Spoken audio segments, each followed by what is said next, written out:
오후 예배에 우리에게 주신 하나님 말씀은 사무엘하 2장 1절에서 11절까지 말씀입니다. 사무엘하 2장 1절에서 11절 말씀 한 절씩 교독하시고 마지막 절은 합독하도록 하겠습니다.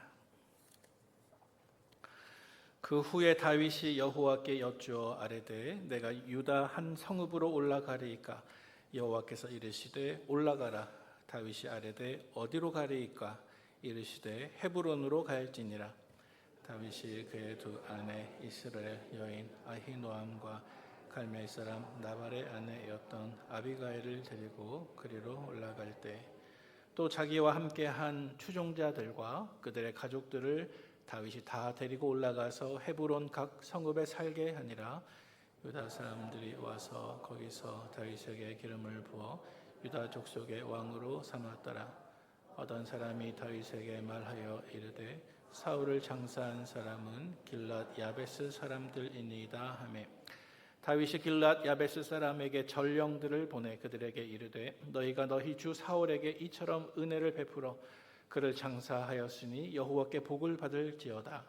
너희가 이 일을 하였으니 이제 여호와께서 은혜와 진리로 너희에게 베푸시기를 원하고 나도 이 선한 일을 너희에게 갚으리니 이제 너희는 손을 강하게 하고 담대히 할지어다. 너희 주 사울이 죽었고 또 유다 족속이 내게 기름을 부어 그들의 왕으로 삼았음이니라 하니라. 사울의 군사령관 넬의 아들 아브넬이 이미 사울의 아들 이스보셋을 데리고 마하나임으로 건너가 길랏과 아술과 이스라엘과 에브라임과 베냐민과 온 이스라엘의 왕으로 삼았더라. 사울의 아들 이스보셋이 이스라엘 왕이 될 때에 나이가 40세이며 2해 동안 왕위에 있으니라. 유다 족속은 다윗을 따르니 함께 읽겠습니다. 다윗이 헤브론에서 유다 족속의 왕이 된 날 수는 7년 6개월이더라. 아멘. 자, 같이 말씀 나눕니다. 우리 한국 사람들의 특징이 있습니다. 무엇일까요? 빨리빨리. 네, 제가 길게 설명하지 않아도 금방 답이 나오네요. 비행기를 타고 공항에 도착하기도 전에 짐을 부리기 위해서 일어나는 사람들은 한국 사람들밖에 없다고 하죠. 또 엘리베이터를 타면 충수를 누른 다음에 문이 닫히라고 닫힌 버튼을 누르는 민족도 한국 사람밖에는 없다고 합니다. 그래서 현대를 살아가는 우리 한국 사람들에게는 속전속결 또 빨리빨리 이것이 하나의 공기의 흐름처럼 되어버린 것 같습니다. 자, 하지만 신앙생활에서는 어떨까요? 하나님께서도 이러한 현대 문화에 맞추어서 우리에게 맞춤형으로 자, 너희들 급하지 성급하지 기다리지 못하지 속전속결 빨리빨리 이렇게 우리에게 응답해 주실까요? 그렇게 인도하시는 것을 하나님께서 기뻐하실까요? 만약 그렇지 않다고 하면 저와 여러분들의 인생의 시계 또 삶의 시계를 도대체 어디에 기준을 두고 맞추어 가야 할까요? 자, 오늘 본문은 바로 이러한 이야기가 되겠습니다. 오늘 본문에 보면 사울 왕이 죽었습니다. 그리고 다윗이 드디어 왕이 되었습니다. 자, 하지만 오늘 본문에서 우리가 조금 이따 나누겠지만 그는 여전히 유다 지파 한 족속의 왕이 됩니다. 아직 전체 이스라엘의 왕이 되지는 못했습니다. 다윗이 전체 이스라엘의 왕이 되기까지는 아직도 7년 6개월을 더 기다려야 했습니다. 자, 그래서 오늘 본문을 통해서 우리 계획과 우리의 경험과 우리의 조급함을 잠시 내려놓고 내가 하나님의 인도와 속도에 어떻게 내 인생의 걸음을 맞추어가면 좋을까 함께 묵상하는 시간이 되면 좋겠습니다. 자, 먼저 오늘 본문의 내용을 한번 관찰해 보도록 하겠습니다. 우리 1절 말씀 같이 한번 읽어보도록 하겠습니다. 시작.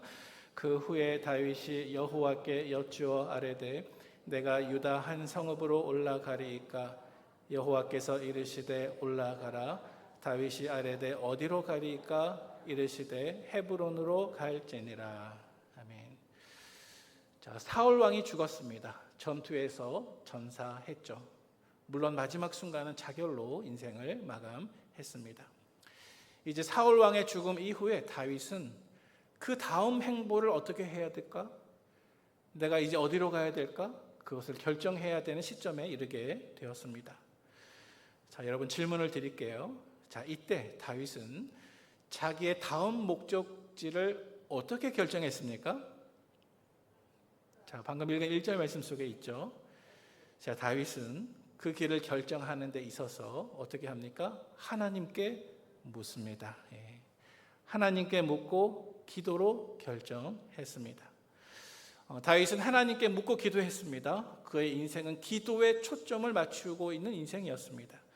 그의 인생은 하나님께 묻고 또 하나님의 응답에 따라서 걸어가는 인생이었습니다. 자, 지난 시간에 나누었던 말씀을 다시 한번 복습해 보면 사울 왕이 전쟁터에서 죽었습니다. 사실은 하나님이 치신 것이죠.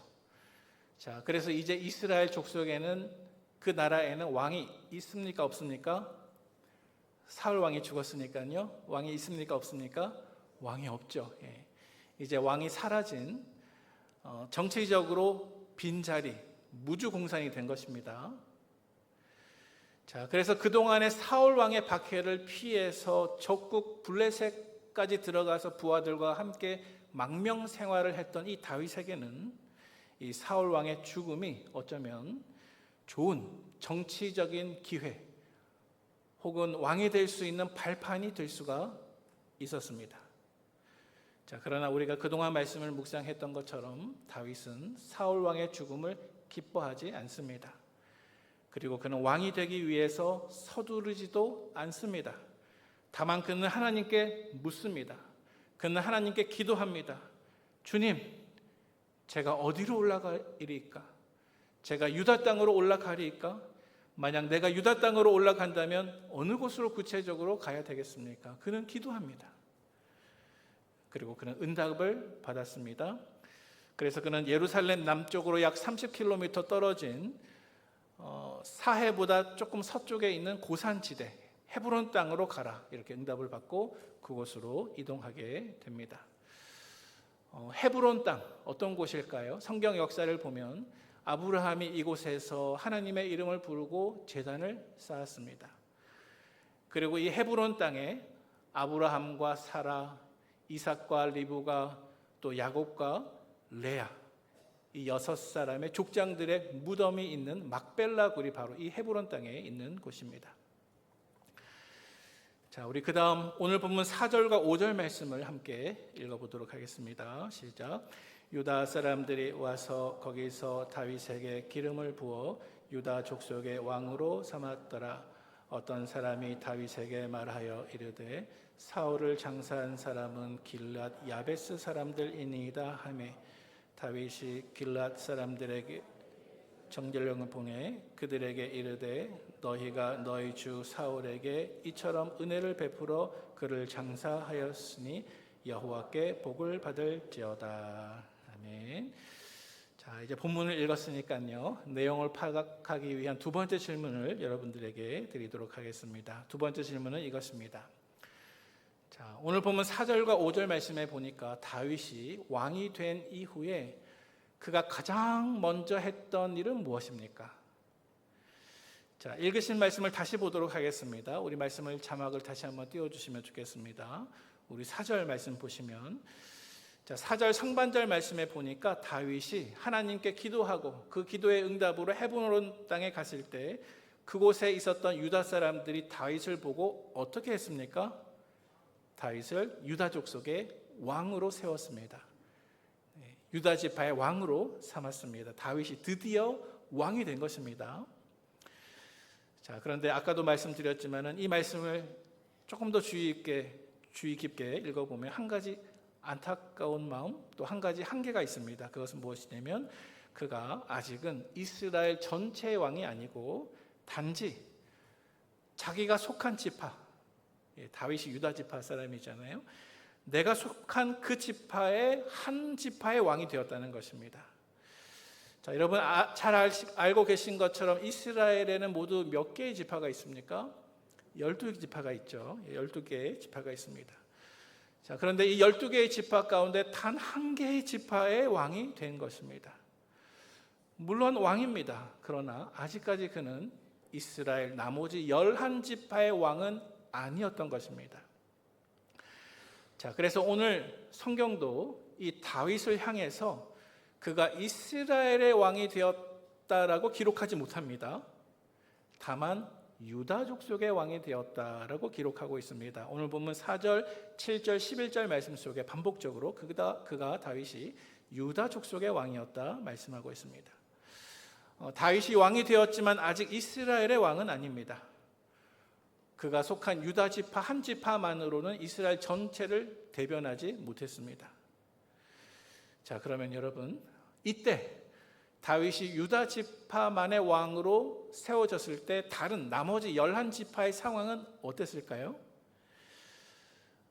안타깝게도 이스라엘 북쪽에 있는 나머지 11지파들은 모두 여전히 사울의 집안을 따르고 있었습니다. 자, 오늘 보면 8절과 9절 말씀을 같이 읽어보면 좋겠습니다. 8절과 9절입니다. 시작.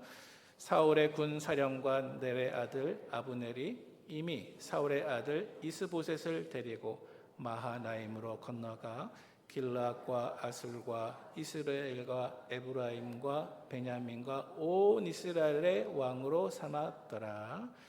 자, 무슨 이야기가 기록되어 있습니까? 다윗이 유다 지파 한 지파만의 왕으로 세워졌을 때 다른 이스라엘 북쪽 11지파 사람들은 또 다른 왕을 세웠다는 것입니다. 자, 그 왕의 이름이 무엇입니까? 이스보셋, 바로 사울의 넷째 아들, 막내 아들 이스보셋입니다. 자, 그런데 여러분 9절 하반절 말씀 보시기 바랍니다. 성경이 이 이스보셋에 대해서 쓰고 있는 칭호를 보시기 바랍니다. 9절 하반절 말씀에 그가 무엇이 됐다고 말씀하고 있습니까? 길라앗과 아술과 이스라엘과 에브라임과 베냐민과 온 이스라엘의 왕으로 삼았더라. 다시 말하면 사울의 막내 아들, 넷째 아들이면서 전쟁터에 가지 않아 살아남았던 이 이스보셋이 온 이스라엘의 왕이라는 칭호를 받았다는 것입니다. 자, 한번 생각해 보시기 바랍니다. 분명히 선지자 사무엘을 통해서 장차 온 이스라엘의 왕이 될 사람으로 기름 부음 받은 사람은 누구입니까? 다윗입니다. 그런데 다윗이 살아가고 있는 그 현실 속에서 실제로 온 이스라엘 지파의 왕으로 세움받은 사람은 누구였습니까? 이스보셋입니다. 여러분, 지금 다윗의 처한 현실을 한번 다시 생각해 보면 다윗은 지난 10여 년 동안 사울 왕의 박해를 피해서 갖은 죽음을 고생을 하면서 옮겨 다니고 고생과 고난을 많이 당했습니다. 왜 그렇게 했습니까? 그가 장차 이스라엘의 왕이 될 것이기 때문이었습니다. 자, 하지만 다윗의 현실을 바라보니까 정작 사울 왕이 죽었음에도 불구하고 자신은 오직 유다 지파 한 지파의 왕이 되었을 뿐 나머지 11지파는 여전히 사울의 집안을 따라가고 있습니다. 자, 만약 이것이 다윗의 현실이고 만약 여러분들이 그 다윗이었다고 한다면 여러분들은 이러한 상황 속에서 무엇을 가장 먼저 해야 되겠다라고 생각하시겠습니까? 여러분들은 지금 당장 무엇을 해야 된다고 생각하시겠습니까? 아마도 나에게 영적인 정통성이 있습니다. 이것을 주장하면서 상대편과 싸우려고 하지 않겠습니까? 만약 저라면 그렇게 했을 것 같습니다. 내가 기름 부음을 받았습니다. 하나님께서 택하시는 왕은 나입니다. 그래서 상대편 이스보셋과 싸우고 당장 전쟁을 벌이고 사울 왕의 집안을 아직도 따르는 그 잔당들을 쳐부수어서 당장 이스라엘의 왕이 되고자 했을 것 같습니다. 만약 제가 다윗의 입장이라면요. 자, 하지만 여러분, 오늘 본문 속에서 유다 족속의 왕이었던 다윗은 그렇게 하지 않습니다. 다윗은 하나님의 속도에 나를 맞추어 갑니다. 다윗이 유다 족속의 왕이 된 이후에 가장 먼저 했던 일이 무엇인지 아세요? 자, 오늘 보면 5절 말씀을 같이 한번 읽어보면 좋겠습니다. 5절 말씀입니다. 시작. 다윗이 길랏 야베스 사람들에게 전령을 보내 그들에게 이르되 너희가 너희 주 사울에게 이처럼 은혜를 베풀어 그를 장사하였으니 여호와께 복을 받을지어다. 아멘. 자, 여러분, 다윗이 유다 족속의 왕이 된 이후에 무엇을 가장 먼저 하고 있습니까? 그는 사울 왕의 가족을 따르는 그 잔당들과 싸우기 위해서 전투를 준비했던 것이 아닙니다.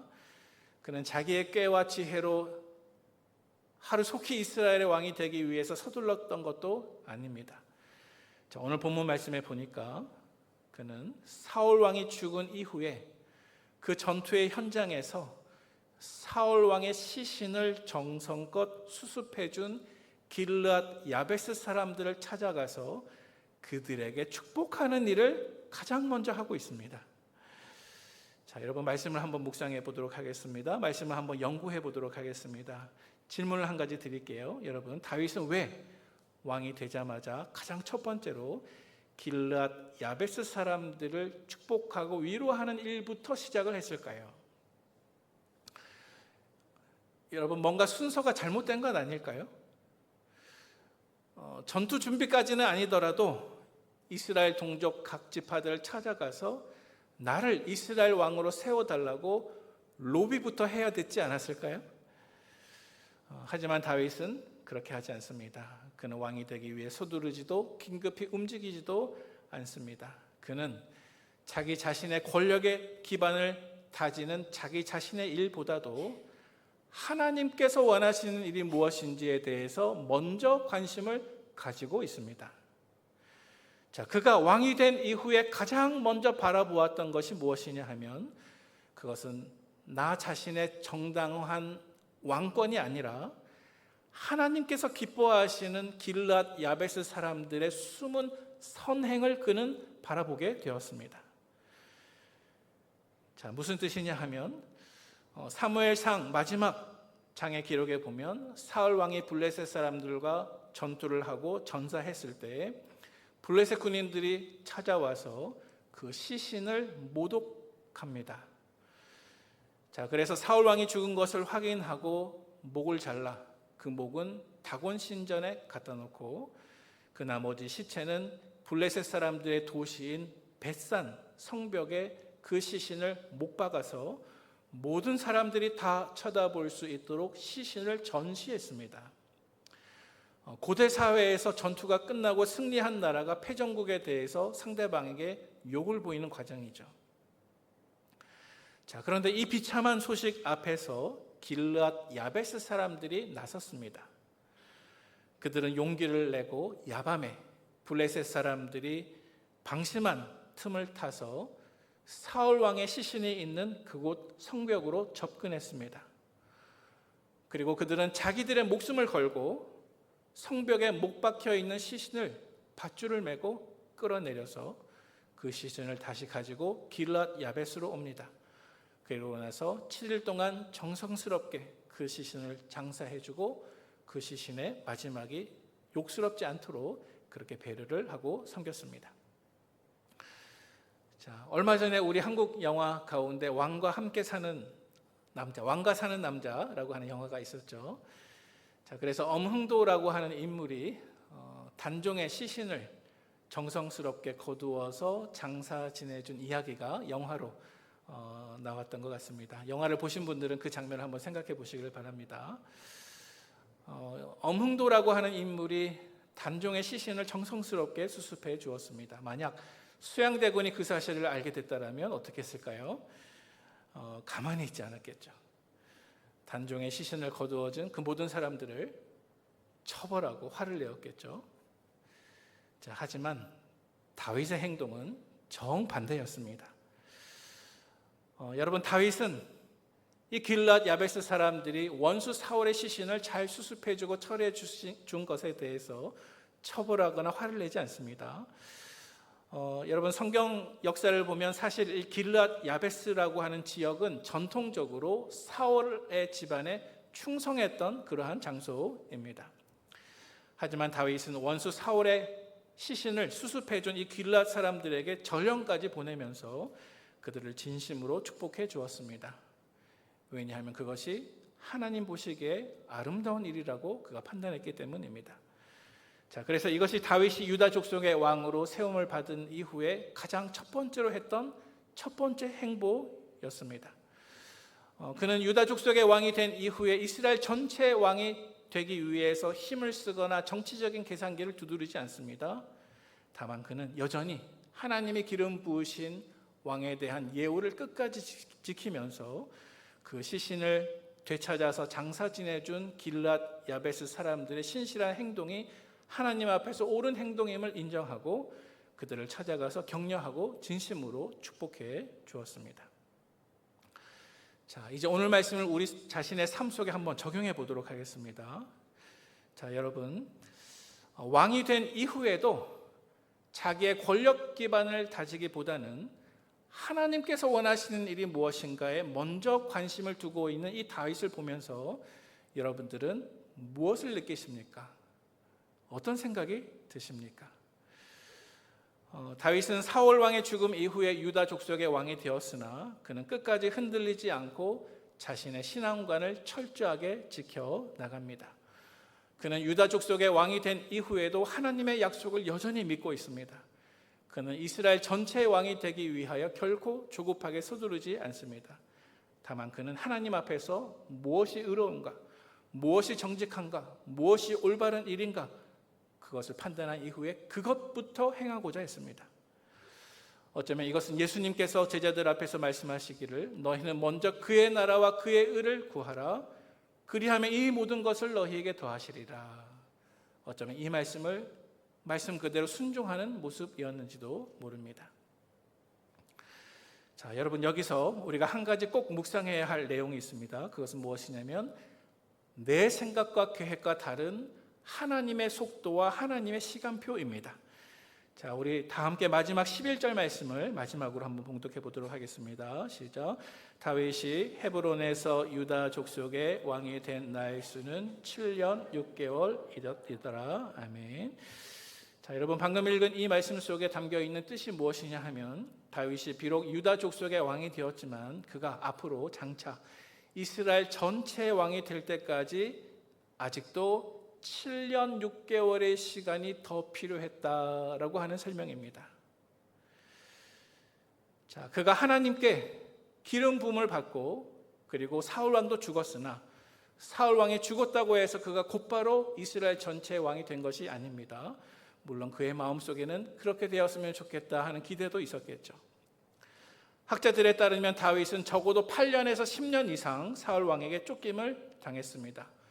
그리고 정작 자기의 목숨을 노리던 그 사울 왕이 죽었지만 또다시 7년 6개월을 더 기다려야만 했다는 것입니다. 성경은 이것을 가리켜서 헤브론의 시간이라고 부릅니다. 여러분, 다윗 왕에게 이렇게 하나님께 신실했던 다윗에게 왜 헤브론의 시간이 필요했을까요? 하나님께서 그에게 왜 이러한 시간을 허락하셨을까요? 물론 우리는 그 하나님의 감추어진 섭리를 다 알 수 없고 그 의미를 다만 성경 묵상을 통해서 조금 추적해 갈 뿐입니다. 하지만 몇 가지 의미를 함께 묵상해 볼 수가 있습니다. 하나님께서 왜 다윗에게 헤브론의 시간을 허락하셨을까? 먼저 첫 번째로 이 시간은 사울의 집안을 따랐던 이스라엘 사람들과 다윗을 따랐던 유다 사람들 사이에 화해를 만들어내는 시간이었습니다. 사실 이 7년 6개월 동안 이 두 민족 가운데 이 두 양갈래 족속들 가운데 적지 않은 전쟁도 있었습니다.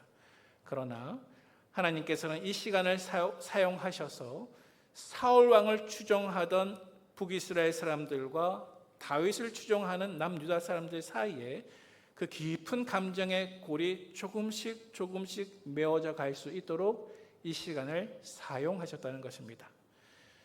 자, 두 번째 의미가 있습니다. 두 번째로 이 7년 6개월이라고 하는 헤브론의 시간은 다윗 개인에게는 그가 결코 인간적인 힘이나 권모 술수가 아닌 하나님의 방법으로 하나님의 때를 기다리는 훈련 과정이 되었을 것입니다. 그가 헤브론에서 유다 족속의 왕으로 통치했던 이 7년 6개월 동안 나머지 11지파는 이스보셋을 왕으로 세울 만큼 대단한 혼란기를 거쳤습니다. 그러나 그는 하나님께서 직접 주권적으로 역사하셔서 나에게 이스라엘 전체의 왕권을 허락하실 때까지 이 7년 6개월을 조용히 인내하며 기다리는 믿음의 인내의 시간이 되었다는 것입니다. 또 세 번째로 우리가 말씀을 묵상했을 때 하나님께서는 이 7년 6개월이라고 하는 짧지 않은 헤브론의 시간을 통해서 다윗의 영적인 부분뿐만이 아니라 왕으로서의 그의 행정력과 통치력을 연단해 주셨을 것입니다. 자, 무슨 뜻인가 하면 만약 다윗이 한 지파의 왕부터 출발하지 않고 처음부터 이스라엘 전체의 왕이 되었다고 한다면 그는 아직 준비되지 않은 경험을 가지고 외교, 사법, 재정, 군사, 정치에 있어서 큰 실수나 적지 않은 시행착오를 거쳤을 것입니다. 자, 그런데 하나님께서는 일단 그를 전체 이스라엘이 아닌 유다 지파의 왕으로 시작하게 하셔서 경험을 쌓게 하시고 또 작은 일에 순종하게 하심으로 큰 일도 능히 준비케 하셨다는 것입니다. 자, 마지막으로 하나님께서는 다윗에게 이 헤브론의 시간을 통해서 하나님의 속도에 내 인생의 걸음을 맞추어 가야 한다라고 하는 믿음의 교훈을 다윗에게 훈련시켜 주셨습니다. 다윗은 이미 선지자 사무엘에게 기름 부음을 받고 온 이스라엘의 왕이 되기로 약속된 사람이었습니다. 그리고 이제 사울 왕이 죽었기 때문에 지금이라도 당장 온 이스라엘의 왕이 되어도 마땅할 것이라고 많은 사람들 혹은 다윗 스스로도 그렇게 생각했을 것입니다. 그러나 다윗은 이 7년 6개월이라고 하는 헤브론의 시간 동안에 하나님의 때보다 하나님의 섭리보다 내가 더 앞서 나가지 말아야 하겠구나 하는 인내와 절제를 배워야만 했던 시간입니다. 자, 그래서 다윗은 이 인내의 시간 동안에 모든 인간적인 조급함을 다 내려놓고 나에게 기름 부으신 하나님께서 하나님의 때에 하나님의 방법으로 나에게 왕권을 허락해 주실 것을 친히 믿으며 그 믿음으로 인내의 시간을 이루어 갔을 것입니다. 자, 이제 말씀을 정리하도록 하겠습니다. 사랑하는 우리 북문의 성도 여러분, 한 가지 교훈만 기억합시다. 우리는 늘 조급하지만 하나님은 언제나 늦지 않으십니다. 우리는 늘 조급하지만 하나님은 항상 늦지 않으십니다. 어쩌면 저와 여러분들의 삶 속에도 이 헤브론의 시간이 필요할 수도 있겠구나 한번 생각해 보시기를 바랍니다. 어쩌면 너무나도 조급한 우리 현대인들에게, 기다리지 못하는 우리들에게 이 헤브론의 7년 6개월간의 기다림의 영성이 필요하다. 오늘 본문 말씀을 통해서 하나님께서 우리에게 말씀하고 계신지도 모릅니다. 혹 여러분들 가운데 내가 지금 통과하고 있는 이 시간이 나에게 헤브론의 시간이구나 이렇게 깨달으시는 성도님들 계시다면 다윗처럼 묵묵히 여러분의 헤브론의 시간을 끝까지 그때가 다 차기까지 굳건하게 견디시기를 바랍니다. 그래서 하나님의 속도에 내 인생의 속도를 맞추시기를 바랍니다. 그것이 기도이고 또 그것이 인내입니다. 그러므로 우리의 인생의 교차로마다 기도로 주님의 뜻을 묻고 나의 인간적인 계획보다 하나님의 섭리를 전적으로 신뢰하는 우리 북문 가족 공동체가 되시기를 주님의 이름으로 축원을 드립니다. 함께 기도하겠습니다.